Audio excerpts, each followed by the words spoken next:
السلام عليكم ورحمة الله وبركاته. مع الشيف محمد سلام هنعمل النهاردة أجمل وألذ برجر. كيلو لحم بقري عليه نص كيلو لحمة ضاني مفروم في الماكينة مع توابل البرجر. بعمله في الفرمة كده زي ما انتم شايفين. ببدأ إن أنا أطبقه بالشكل ده.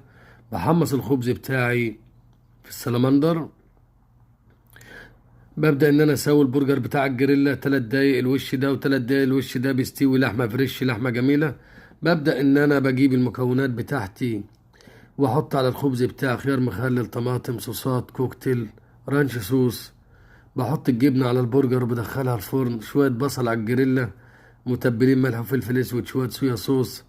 البرجر بتاعي استوى وخلص بالشكل زي ما انتم شايفين. وده الشكل النهائي للسندوتش بتاعنا مع الطماطم والخس والمايونيز والجبنة. شكله شاهي، والفيديو كامل ان شاء الله على القناة. واي شيء محتاجينه في صندوق الوصف، وتحت امركم في اي شيء.